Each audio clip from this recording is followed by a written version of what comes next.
Olá, eu sou Lívia Leão e esse é o Li no Livro.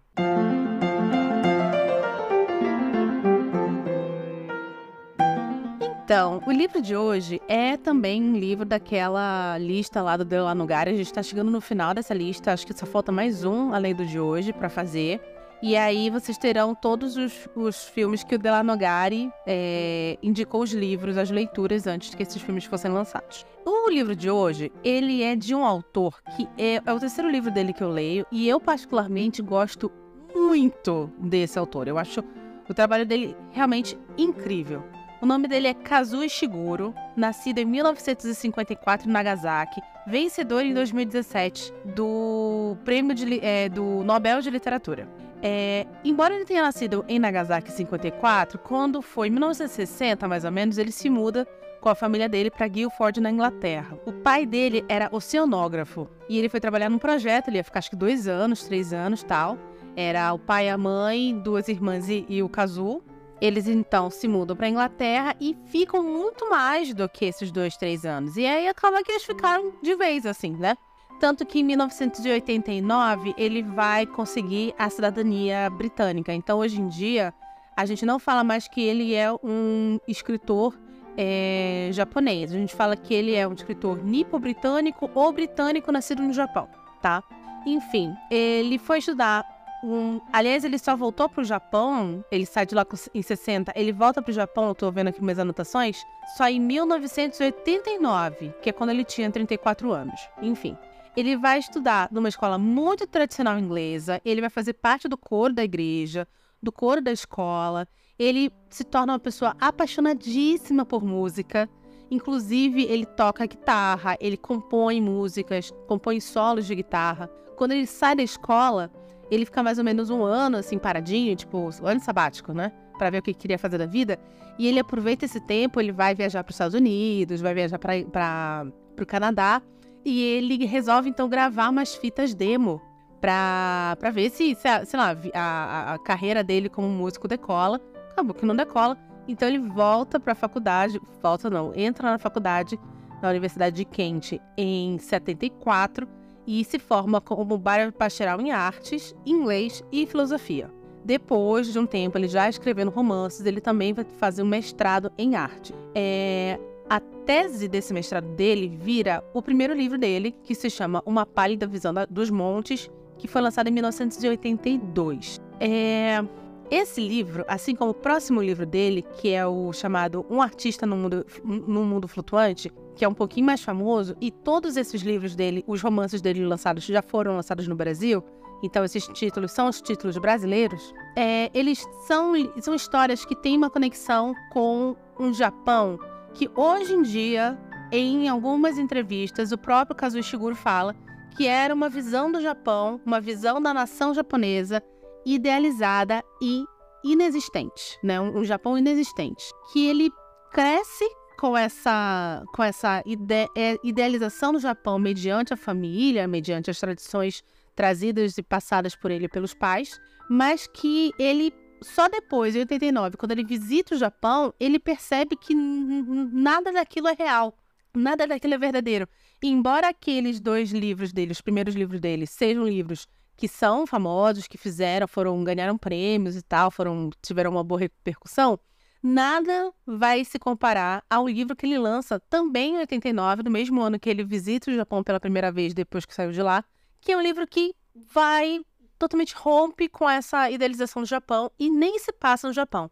É um livro que, na verdade, tem toda a sua história extremamente enraizada na cultura aristocrática britânica, que é o maravilhoso, o incrível, fantástico, o meu livro favorito dele, chamado Vestígios do Dia, que é um livro que foi lançado, como eu falei, em 89 e vira livro e vira filme, se não me engano, em 95 ou 92. É um filme com a Emma Thompson e com Anthony Hopkins. Aliás, eu tenho uma história com esse livro. Há um tempo atrás, se o André tiver ouvido esse episódio, ele vai dar risada, porque ele vai se lembrar disso. Ele joga na minha cara até hoje. Há um tempo atrás, eu estava num café em Santo André, e tinha uns livros ali e tal. Eu já conheci o filme, sou muito fã do filme, acho o filme fantástico, Vestígios do Dia. E aí, nisso, tinha uns livros ali, e estava escrito assim, coloque um livro e pegue outro. Eu fui dar uma olhada, né? Óbvio, né? Livro, eu vou dar uma olhada o que que é. Fui dar uma olhada pra ver o que que era e tal. E tinha o Vestígio do Dia. E eu nunca tinha lido nada do Shiguro. Aí eu peguei, eu falei, nossa, mas é baseado então, o filme que eu amo é baseado então nesse livro. Nossa, preciso ler, preciso ler. Só que, gente, eu não fui preparada, então não tinha nenhum. Eu não ando com livro na bolsa, tá, galera? Eu sou leitora, mas pelo amor de Deus, eu não sou obcecada. Eu não sou aquela pessoa que leva livro pra festa. Então não tinha nenhum livro ali pra trocar. E aí o dono do lugar me viu, né? Falou assim: ah, leva. E depois você volta e deixa um livro aqui. E eu nunca voltei. Levei, mas nunca voltei pra deixar outro livro.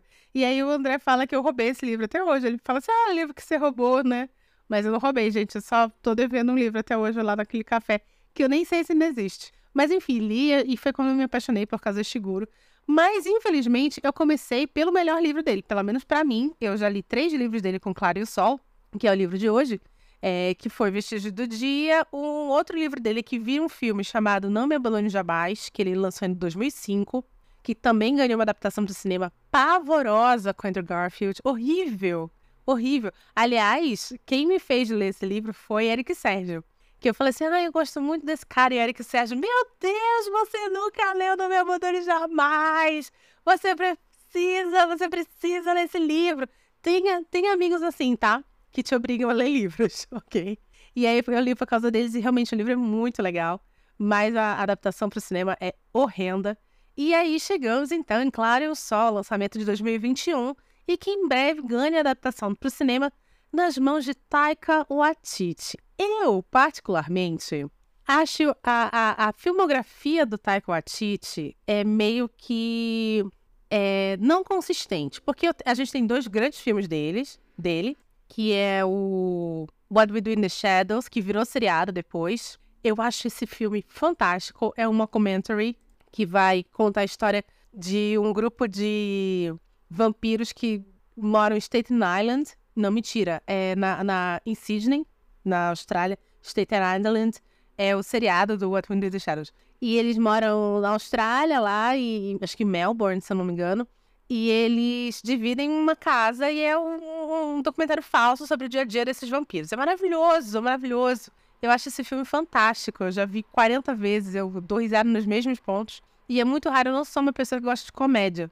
Mas esse filme é ótimo. E aí a gente tem o maravilhoso, eu pelo menos acho incrível, Jojo Rabbit, que é tanto o roteiro quanto a direção do Taika Waititi, que eu acho também muito, muito bom, muito legal. Nossa, tem umas sutilezas ali, um equilíbrio muito bem feito entre comédia e tragédia, sabe? É fantástico, eu acho fantástico. Mas, ao mesmo tempo, você tem filmes como, por exemplo, o Thor, que não vou lembrar, acho que é o terceiro Thor, que eu acho legal, acho bacana. Mas aí você tem aquele outro Thor horrendo, que é o Amor e Trovão, que eu não consegui nem terminar de ver aquilo.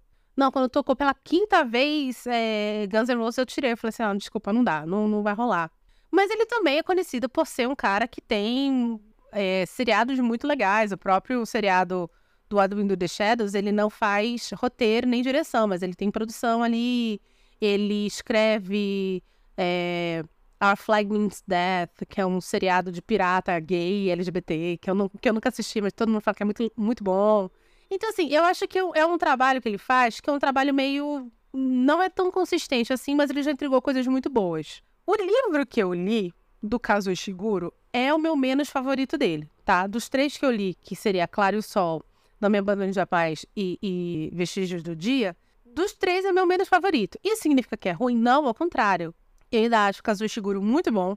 Eu ainda acho que tudo a escrita dele é linda, é poética, é doce, é uma escrita doce, sabe? Acho lindo, acho que ele traz temáticas muito bacanas e tal, mas não foi um livro que me pegou tanto.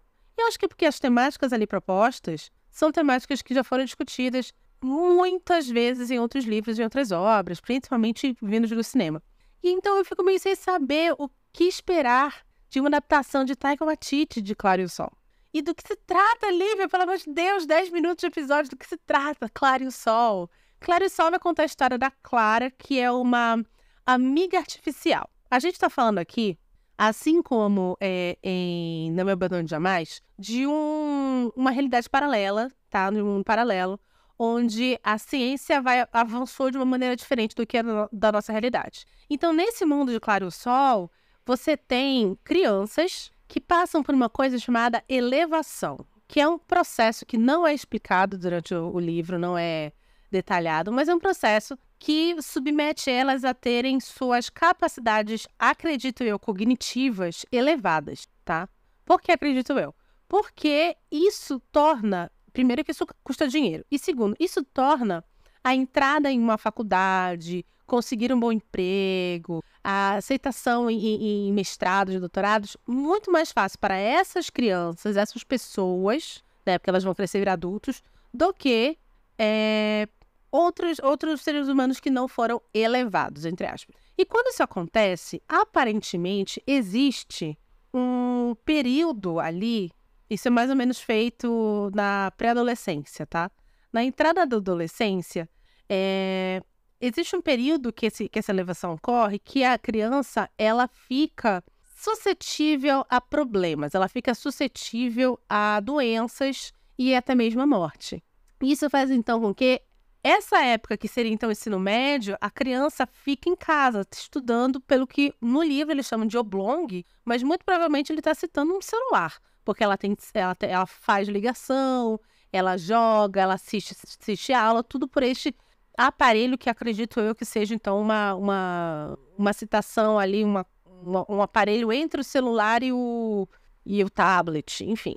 E aí, por causa disso, pelo fato que essa criança, ela está num momento biológico sensível e ela precisa ficar em casa, é dado, então, para essa criança um amigo artificial, que, entre outras coisas, vai cuidar dessa criança, ajudar esse desenvolvimento cognitivo e tal. E também, particularmente, dentro da sociedade, também, para que as crianças não fiquem tão isoladas, os pais armam alguns encontros sociais entre crianças elevadas que estão ali ao redor em seu bairro, digamos assim, sua região. A Clara é uma amiga artificial. Todo livro ele é contado em primeira pessoa pelo ponto de vista da Clara. E a Clara, como uma androide, entre aspas, né? Porque eles chamam amigo artificial, mas é como se fosse uma androide, porque ela tem uma cara humana, ela tem uma linguagem humana, ela aparenta ser uma adolescente, tal. Como é contado do ponto de vista dela, ele tem, às vezes, para mim, pelo menos que eu senti, essa criatura tentando entender esse mundo, né? Porque ela nasceu, cresceu, entre aspas, naquela loja aonde começa a história e ela está ali esperando alguém vir e comprá-la. Então, todo esse processo, quando ela sai da loja e vai para a casa da criança que ela escolheu, que é a Josie and the Pussycats, que é a Josie, ela tenta entender o mundo, ela está tendo contato pela primeira vez com coisas que ela nunca teve contato. Então, ela tenta entender o mundo. O problema, para mim, nesse quesito, é que tem coisas que, para mim, não casa. E a gente vai falar um pouquinho mais sobre esse conhecer do mundo que não casa na segunda parte do programa. Mas o fato é que a Clara, ela é uma androide, que ela tem uma coisa especial. Todos eles meio que têm um quê a mais, uma leve, quase personalidade. Tanto que eles meio que usam, de vez em quando, coisas como fiquei triste, fiquei chateada. Coisas que seriam sentimentos que, tecnicamente, máquinas não sentiriam. Mas isso é bacana no livro do Kazuo Ishiguro, porque, diferente de livros como Eu, Robô e tal, aqui é como se aquele androide tivesse, sim, sentimentos mais simplórios, sentimentos menos complexos, mas ainda assim sentimentos, isso é bem bacana. E aí ela vai ser escolhida, vai ser comprada pela Josie, que é uma criança que vem de uma família que já houve um falecimento da sua irmã mais velha, quando ela foi elevada e essa elevação não deu certo, então a Sal, que é a irmã mais velha, falece. A Josie então se torna filha única. Isso destrói a vida da família. A mãe e o pai se separam. A mãe e a Josie vão viver meio que no interior, né? No subúrbio, digamos assim, né? E o pai fica trabalhando na cidade. E a Josie também não se deu muito bem com essa elevação. Ela é uma criança bem doente. Ela começa o livro mais ou menos... Eu tinha entendido que teria sido com 12, 13, mas eu vi várias pessoas falando 14 anos. Eu não lembro de ter lido no livro essa idade, mas enfim. Mas é isso, ela tá entre 12, 13, 14 anos. E cada vez mais que o tempo passa, ela começa a ter momentos piores na saúde. E tudo isso sendo acompanhado, então, pela Clara. A Josie também vai ter um amigo, que é o Rick, que a família, ele só tem a mãe, ele não tem um pai. Não é falado sobre o pai dele durante o livro, diferente do pai da Josie, que até aparece e tal. Ele só tem a mãe também, e ele não foi levado. A mãe, primeiro, não tinha dinheiro, segundo, achou um pouco arriscado, principalmente porque a Sal, que era a filha mais velha da mãe da Josie, ela falece, então a mãe do Rick fica meio assim, não tô garantindo, não.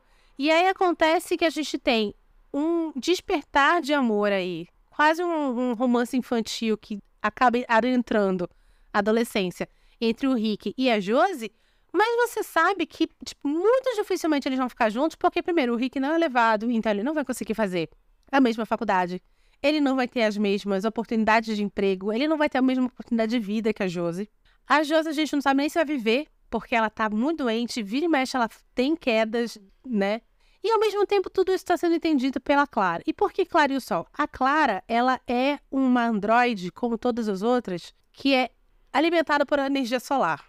Então, e como ela tem essa visão quase lírica do mundo, exatamente por não entendê-la, que eu acredito que seja assim a visão de uma criança.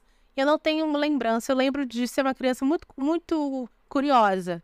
Eu queria entender tudo, de uma vez só, sempre. Então, eu não tenho essa coisa de... Eu não tinha essa coisa de tentar preencher lacunas na minha cabeça de maneira lírica.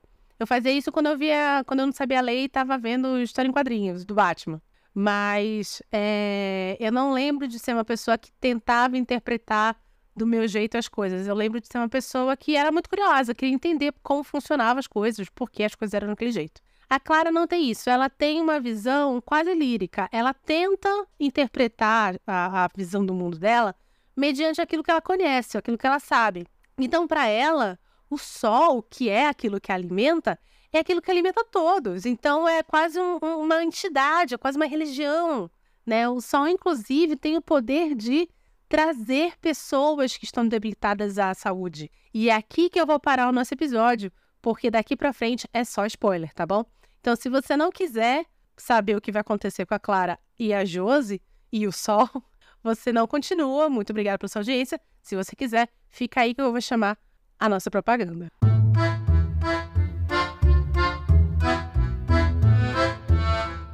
Opa! Já já o episódio continua.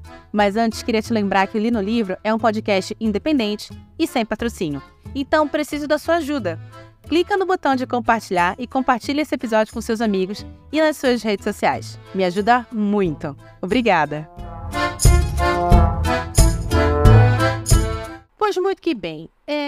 A Clara bota na cabeça dela que a Josie precisa do sol para ficar bem. Porque uma vez ela estava lá na vitrine da loja dela, e é bacana esse começo, porque ela fala sobre os outros androides, né? Que são amigos dela, que tem um que é a Rosa, tem um que é o menino, aí tem os novos modelos que chegam, que é o B3, tal.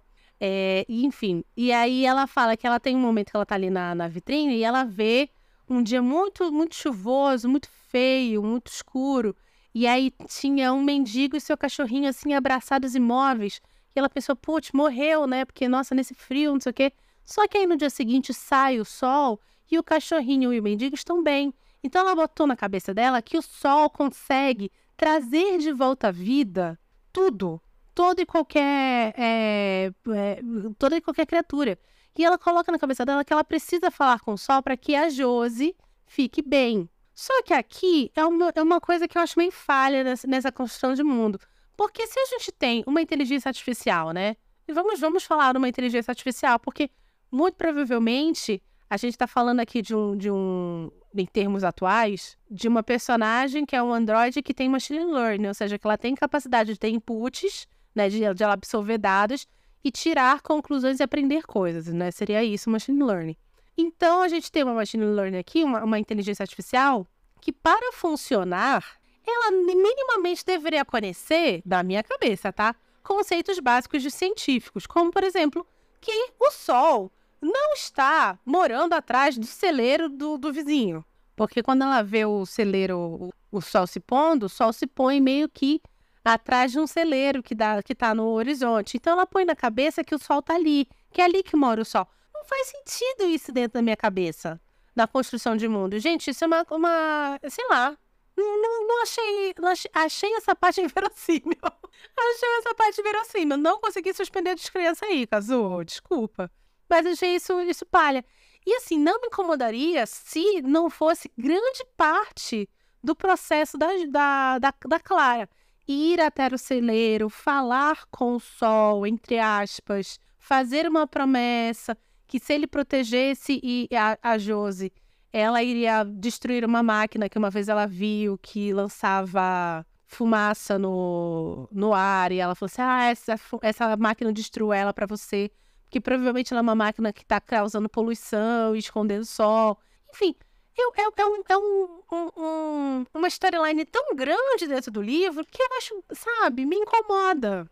Me incomoda. E acho que é isso que eu não gostei desse livro. Quer dizer, mais uma vez, não é ruim. Eu achei legal. Mas não é um livro que sei lá, eu li no Kindle, eu não compraria para ter físico. Quando eu gosto muito do livro, que eu leio no Kindle Unlimited, ou, né, baixo por outros meios, eu compro, tá, gente? Eu compro. Eu gostei do livro, eu vou e compro para ter aqui em casa. Eu não compraria esse livro, porque eu achei meio besta, sabe? Eu acho muito mais interessante, por exemplo, a outra storyline, que é a mãe da Josie, que já perdeu uma filha, indo atrás de um cara que trabalha com IA, que trabalha com androides, para criar uma filha, uma Josie artificial para ela. Então, com a ideia que a Clara aprenda tudo sobre a Josie, principalmente no sentido mais sutil da palavra, né? Nos seus mínimos detalhes de sua personalidade, para que, se a Josie morra, assim como a primeira filha morreu,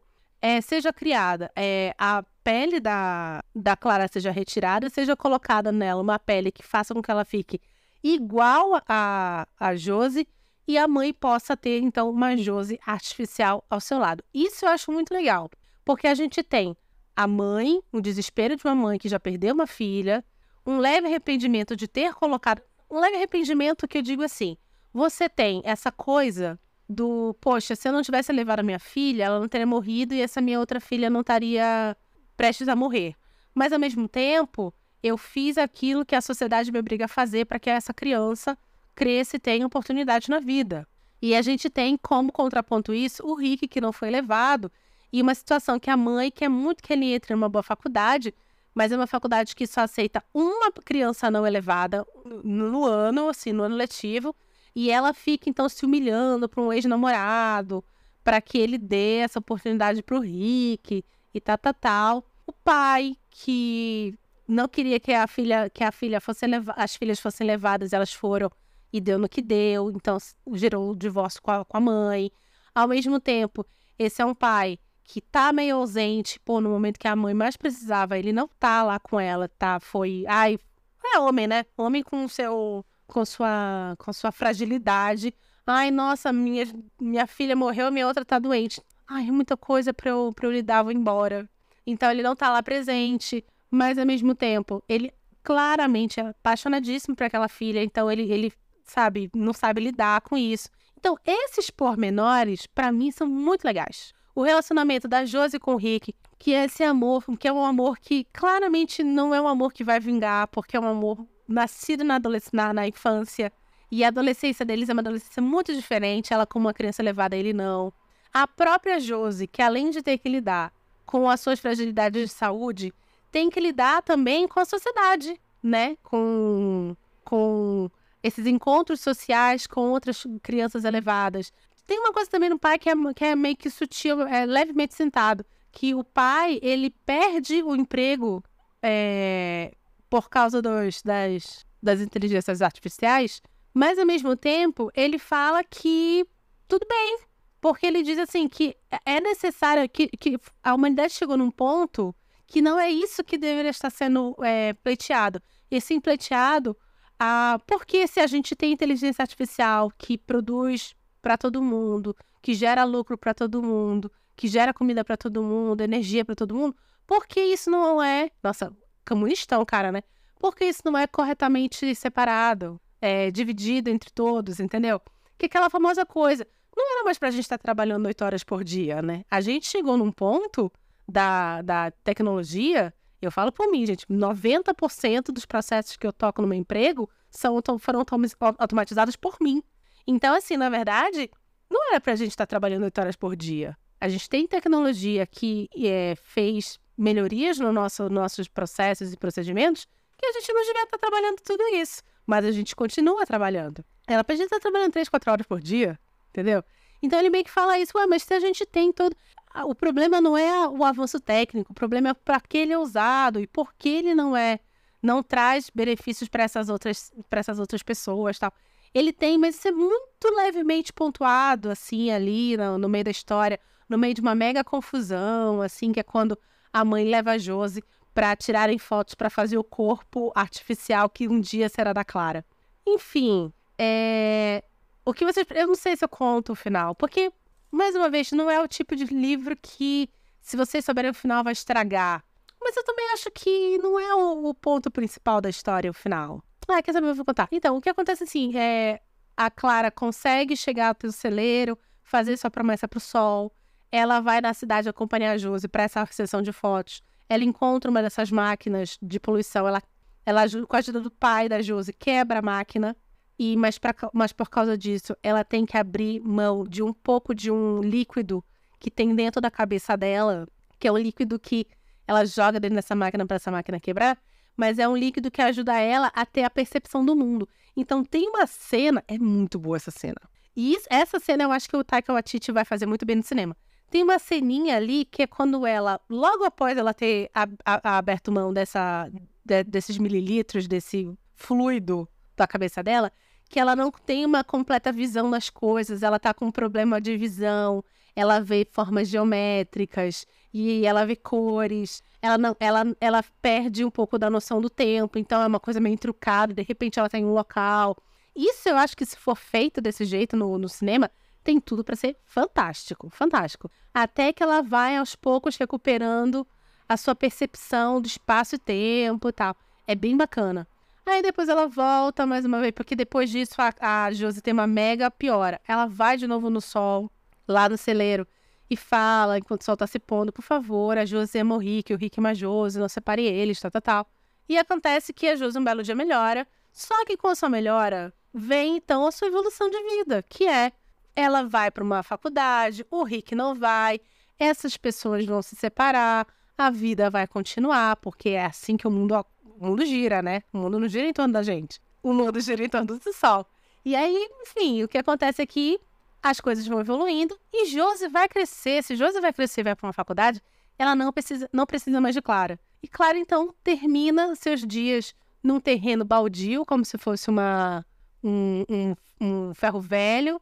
Ela é visitada nesse ferro velho pela gerente que cuidava dela naquela loja lá do começo, onde começa a história, ela com a sua amiga Rose, que estavam esperando alguém comprá-las. E essa gerente vai lá visitá-la, pergunta pra ela como foi sua vida, ela fala que foi uma vida incrível e tal. Aí a gerente fala assim, olha, se você quiser, eu peço pra eles te colocarem num lugar melhor, né? Você tá sentada aí no chão, eu peço pra galera do ferro velho te colocar num lugar mais bacana. Ela fala assim, não, aqui eu pego sol, não tem problema nenhum, tal. E a Clara termina falando que a vida dela foi incrível porque ela fez aquilo que ela precisava fazer, que era proteger o crescimento da Josie. Eu acho assim, é um final bonito, é um final que tem uma leve melancolia, sutil melancolia, porque no final é esfregado na nossa cara que, apesar dos pesares, Clara não era um ser humano, né? Clara tinha um objetivo muito claro, que era ser amiga, proteger aquela criança que é a Josie até a sua fase adulta, e isso acontece, ela protege e dá tudo certo pra Josie, mas agora ela é um objeto que não tem mais serventia. E ao mesmo tempo, diferente de uma calça, diferente, sei lá, Marie Kondo, né, que fala assim, eu agradeço, jogo fora. Diferente disso, ela é um objeto que tem consciência. E aí? Eu fui assistir Alien Romulus no cinema um dia desse. Eu amo Alien. Eu amo Alien, acho que todos são maravilhosos. Não, mentira. O 3 e o 4 não são. Mas, enfim, até com Alien Predador me dou uma divertida, assim, acho bem bacana. E, obviamente, lá no Alien, você tem os artificiais, né? Os sintéticos, que eles chamam, na verdade. Aí você tem o Ian Holm fazendo no Alien 1, você tem o Michael Fassbender fazendo em Prometheus e Covenant. E aí você tem aqui agora um outro menino, que agora eu não vou lembrar o nome, que é Adam alguma coisa, o nome dele. Maravilhoso menino, faz muito bem o papel. E tem essa coisa, né, que ele meio que cuida da protagonista desde que ela é pequenininha. E ele desenvolve ela desenvolve por ele esse sentimento de irmão. E a diretriz que ele tem para ela é: preciso fazer o que for melhor para a Rain. A minha diretriz é essa: proteger a Rain e fazer o que for melhor para ela.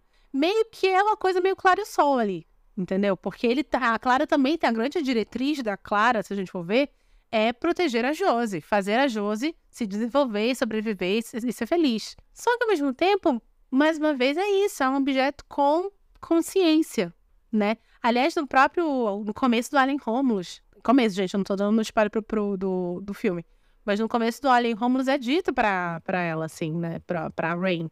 Fala assim, não é porque você cresceu do lado dele que ela tem um irmão de verdade, ele é só um sintético.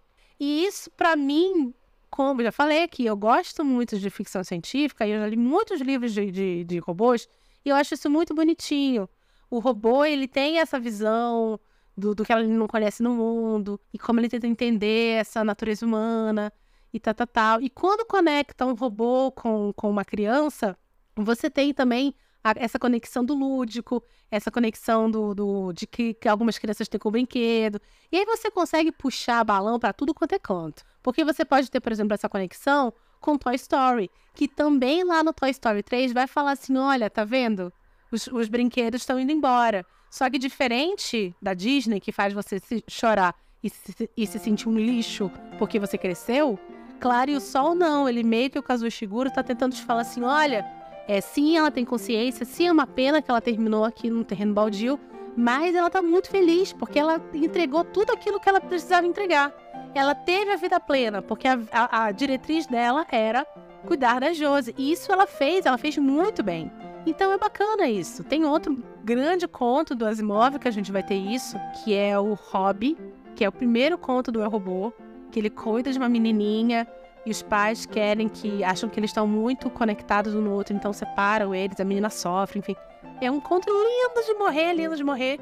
E eu acho que, claro, o Sol podia ter caído na pieguice, não cai, mas ele me pega na falta de construção de um mundo mais coeso, que é essa coisa do Sol, que embora seja muito simbólico, seja quase uma conexão divina entre a Clara e essa entidade mágica que é o Sol, eu acho que foi mal construído.